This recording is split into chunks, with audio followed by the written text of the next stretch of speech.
Welcome everyone to the next installment of the MetaNet interviews series. Today, again, we have with us Craig Wright, aka Satoshi Nakamoto, inventor of Bitcoin and all-round general genius. Today, we're going to be bringing up a new topic, as we tend to do, which will be centered around Bitcoin and source of funds. Over to you, Michael.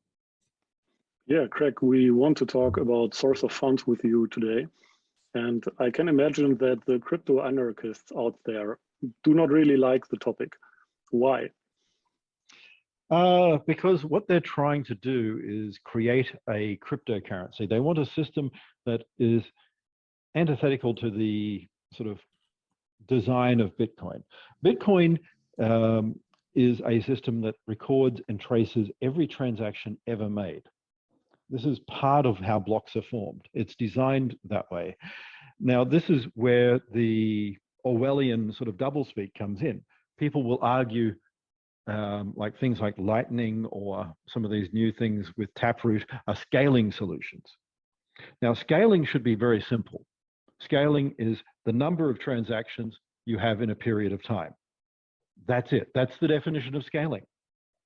Now, the argument that we need more privacy is a separate argument completely from scaling.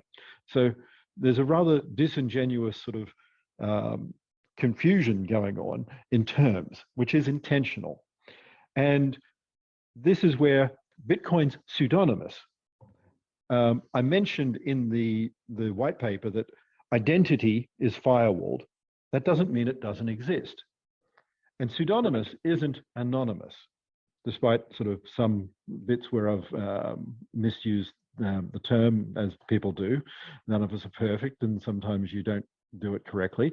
But the problem here is accepting that A and B, like Alice and Bob, will know each other. It's not like this concept of complete anonymity over the web. If I'm going to Amazon, I want an invoice. And Amazon wants tax records. This is how real commerce works. Right, and this is where identity actually comes into Bitcoin now, because within Bitcoin, we don't have identity in Bitcoin, but we have it outside of Bitcoin. As I also noted when I created it, it's like a ticker tape system, for those who are old like me and can remember some of these terms. And a ticker tape system on shares would record what has happened in the day, like a stock index, but it won't give you News Limited shares were bought by Bob, Microsoft shares by Alice. That information is not, it's not granular enough for that. And the same happens with the blockchain. Identity should be linked off-chain. It should be in something like a key hierarchy that links an individual to an external system like PKI, or even better, a distributed PKI system, which we have published a number of ways of doing that here at nChain. And then the individuals involved can prove identity, but it's not public. Right. The reason I brought the topic up, source of funds, is because the crypto anarchists actually don't want identity at all. They don't want at all, neither in Bitcoin nor outside of Bitcoin. And now I think that with source of funds, identity comes into the crypto market, finally, in a way that whenever you deposit coins now to bigger exchanges, you will be asked where the funds come from, either concerning your coins or the money you have deposited. So identity is coming now to Bitcoin, but not in Bitcoin, but from outside of Bitcoin. It should have always been part of it. So if you look at the Arthur Badowski Liberty Reserve case, that was a cryptocurrency. And it doesn't matter whether it's a blockchain or not. The simple answer here was, he said, it's a cryptocurrency, these rules don't apply. And the judge went, it doesn't matter whether it's truly money or not. Doesn't matter the nature of property. It is funding. And the judge went to say, it is a transaction. Yeah. It has value. The judge went on to say, if you use Rolex watches to pay for something, it is still funding. It's irrelevant. if it has value and it's worth more than the $10,000 required by KYC AML registration law, you need to actually record that information, or you're breaching the law and you're a criminal, like it or not. Could you explain why the legislation is this way for high volume transactions? Because I think if you look at source of funds on a detailed way, like one person living today and transacting now, that's pretty easy. But if you go back some generations, like generational wealth, for example, you cannot really find out the source of funds. For example, if you have a gold bar from your grandfather and, well, you inherited it, then the inheritance is your source of funds for this gold bar. But what is which you would need to document? Yes, I mean, in modern Correct. systems, you still need to document all that, and you still need to potentially pay tax on it, which people don't want to do either. I mean, this is why, I mean, in my family, I set up trusts, which does annoy people in government, but it wasn't avoiding tax. It was to structure things so that it would be paid correctly. I mean, I don't really want to give half my money over if I die and leave things to the kids. So therefore, they can have that problem. If you allow, I would like to talk about this trust structure a bit, because I find that interesting. If we look at Satoshi Nakamoto's coins, the first Bitcoins, what is the source of funds for that? Because you cannot in Bitcoin prove. Well, no, of course you can. You can always prove these things. So, I mean, there are no Satoshi Nakamoto coins. What people don't understand, and I keep saying, is I owned a company. I had information defense in Australia acting for Wright International Investments, and Wright owned information defense. And information defense existed right from the first sort of blocks. Although the registration didn't complete under Australian law, from when I start filing, it's legally there. So from December 2008, which is pre-Bitcoin launching, the company was a legal tax structure and entity. So all of those transactions were recorded. The sort of GST registrations were all done. The filing with the government for making money, spending money, claiming things back, having those arguments whether Bitcoin was a hobby or not, all existed in 2009. So there's no issues with source of funds. Can I just say, I don't want to go into that one too much because it's, you know, I'm not relating it to any court case at all. I'm trying to get to something else. Because let's imagine it wasn't structured in trusts, but it was Satoshi Nakamoto's coins personally. Let's imagine that for a second as a scenario. But you don't even go there. It's just an individual, like a miner or something like that. The nature of what you're doing is, how do I do this? Well, I can still register information right at the beginning. I mean, it's a digital signature. So I could go out there today and take the root key in a crappy hierarchical system like Core built, rather than one like we did, where it's easy to follow. And your deterministic keys don't need to be registered, but your root key, you could go out there today to something like RSA or Entrust and create a digital certificate for that. You could register that key and have it as an identity key today. That's like that's like the perfect way, right? Yeah. You could go and have it linked to a government issued identity certificate on PKI. Right now, you can do that. You can have a digital signature, which is recognized in the UK under the digital signature and identities legislation today. You could have done, I wrote about this when I was doing my, my master's degree in law.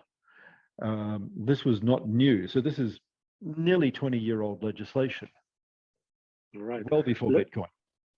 Let's bring that back to nowadays. For the average user of any crypto exchange out there, let's make it real simple. You deposit coins at Coinbase. Yes. Coinbase asks source of funds, origin of funds. what kind of documents can users actually submit that are acceptable and which are not?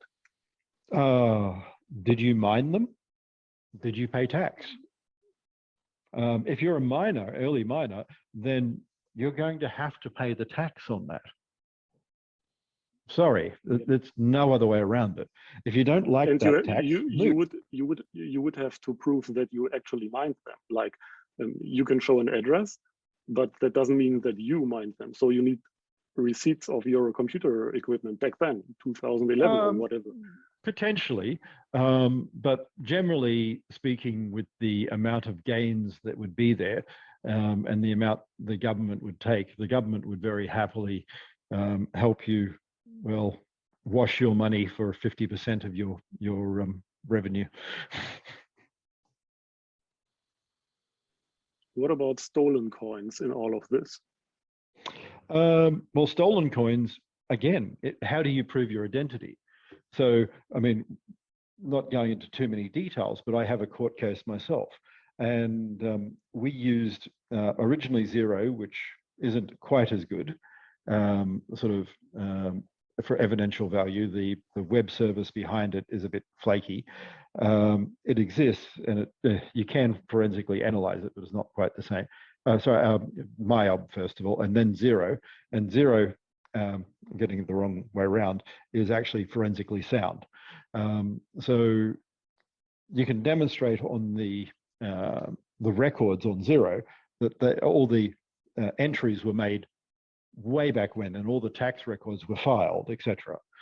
So in that accounting platform going back a decade, in my case, I can demonstrate ownership of coins, the tax reports and payments on them. This is maybe an important point. You said a decade ago, because source of funds basically comes down to a chain of events. Correct.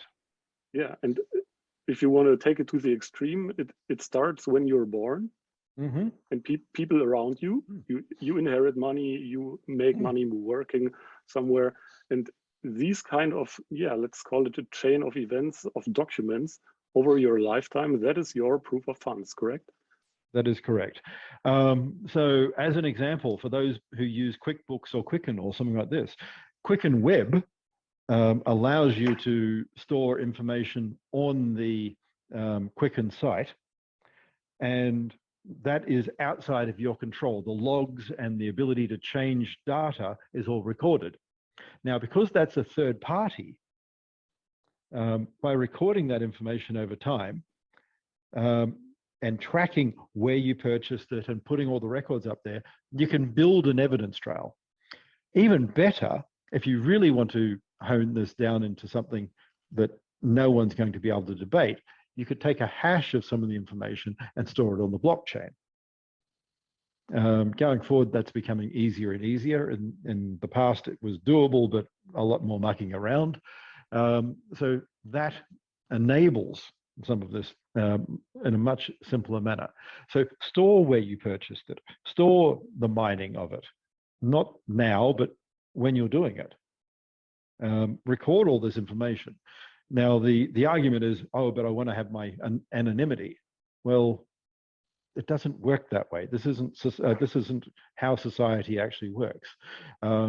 Because of all the RICO laws, the anti-organized crime legislation, things have been in place for quite a number of years to stop racketeering, to stop people smuggling, to stop drugs. And I'm sorry, but keep the records right back from the start of what you're doing. Don't expect that anonymity will be okay. This is the real world. If you don't have records, then the tax office, the government are going to assume that it didn't exist. And if you have something, they will tax you in the worst possible way. So if you can imagine what they will look at, oh, the gains from Bitcoin have gone from zero to this. Therefore, you bought it at zero. You bought it at zero. If you can't show records, it will be assumed that you bought it at zero. And your argument in court will be, but I bought it somewhere for X. And the judge might go, fine, I'll give you $1. Great. And yeah. But you, Craig, you, Craig, you implemented something into Bitcoin, actually, the alert key system. Yes, and I did. Yes, and this is interesting concerning stolen coins or other crimes. If we look at the situation right now in BTC, as far as I know, the alert key is removed there. Completely, yes. Unfortunately, yes. But if it was still implemented, couldn't the alert key be used to notify miners, but also exchanges of stolen coins, which instantly. is like that would be the fastest way to actually freeze funds, or at least from a legal perspective, have kind of something in your hand to actually argue about coins. That Because is if correct. And if you read my white paper, you will also notice that I said in the future, we can add this. So the alert key wasn't an afterthought. When I released the white paper, I did say we can add a alert functionality later. But as with everything, you release a proof of concept and make sure that you actually know the system will work. And then you try and fix all the things that you screwed up and try and get the enhanced functionality added. And I started doing that. I implemented the alert key. It was a bit of a rush job, unfortunately. And then everyone ripped it out again rather than fixing it. But then that's part of the problem with many of the aspects of BTC. Unfortunately, I missed sort of an understanding of the individuals in the system and misconstrued what they wanted. And what they wanted wasn't Bitcoin. What they wanted was an anarchist coin that they could keep doing e-gold and Liberty Reserve activities on after those were shut down. So we don't have your alert key mechanism at the moment, but what can you do if your coins get stolen today? If you want to to hinder that it will get through exchanges or into other parties' hands, what can you actually do? You can, of course, get a court order and so on, but wouldn't it be easier to just mail all exchanges and tell them, these coins are mine, I don't possess them? No, you can't do it that way. You will still need to get police and a court order and other such things. Right. But otherwise, the exchanges, but that's life. I mean, that's all money. Court orders can be done ex parte and they can be done fairly quickly at times. There have been some against BTC with the exchanges already. A couple of years ago, there was an ex parte application made against some of the exchanges to freeze stolen funds, not mine actually, but another one from an unreported sort of party. And that resulted in each of the exchanges putting freezing orders on the funds and anywhere they went. I mean, the exchanges are pretty much in a bad situation if they get notified of stolen goods. They could be like handling stolen goods as a criminal act. So as soon as you notify them, even without a court order, what about the handling of stolen goods? But you can't just, as an individual, you can't just go, hey, my goods are stolen. It doesn't work that way. I mean, otherwise, how do you know any random person on the internet who goes, they're my coins, give them to me? So an exchange. You could just list all addresses available and yeah. Exactly. So you can't do it that way. That's where courts and other such things come into play. So we have a very robust system in the Western courts, like the common law courts of the world. And they have been doing identity and other sort of validations for centuries, not years, centuries. Okay, we have like 5 minutes left on this part, Craig, and you have published a paper with the title Bitcoin, the most law-abiding system ever created. And you're serious with that, and I am. I tend to agree, yeah. So source of funds is one thing, but it goes far beyond that. So the argument is Bitcoin can't be seized, Bitcoin can't be frozen, all this stuff. This came about because of the EFF, the Electronic Frontiers Foundation, who are, in my opinion, a bunch of scumbags. And this is from someone who joined up when he was young and then found out what they're really like. A bunch of communists. If Mao was here, they'd be sort of pulling his pants down and going for it. Same with Stalin. They have wet dreams over sort of collectivist ideas. And in that, they have this anti-state, anti-government, anarchist idea where if you can stop anything being seized for any reason, it must be good. So criminal proceeds, well, you don't want to stop them. Censorship resistance. So censorship resistance wasn't one of the aspects of why Bitcoin was created. It was, I believe, March of 2011, a number of articles on the EFF came out supporting Assange and others with this, haha, you can't stop us, which is something I didn't want. We have a situation in Canada right now where government is actually going after Bitcoins, essentially. And people are like surprised, or they don't even understand how fast governments can actually act upon Bitcoin. So without talking about the political side of that, maybe you could explain real quick, how would a government actually go after Bitcoins? Well, Bitcoin's not encrypted. It's not a cryptocurrency. So every single company within the Fortune 500 in America, SP 500, is required by law, and it's a criminal act if they don't do this, to have a worm-based database. That's write once, read many. That has to be encrypted, unalterable, whether it's written to a CD that is provably a single copy and put in Iron Mountain, however, it doesn't matter.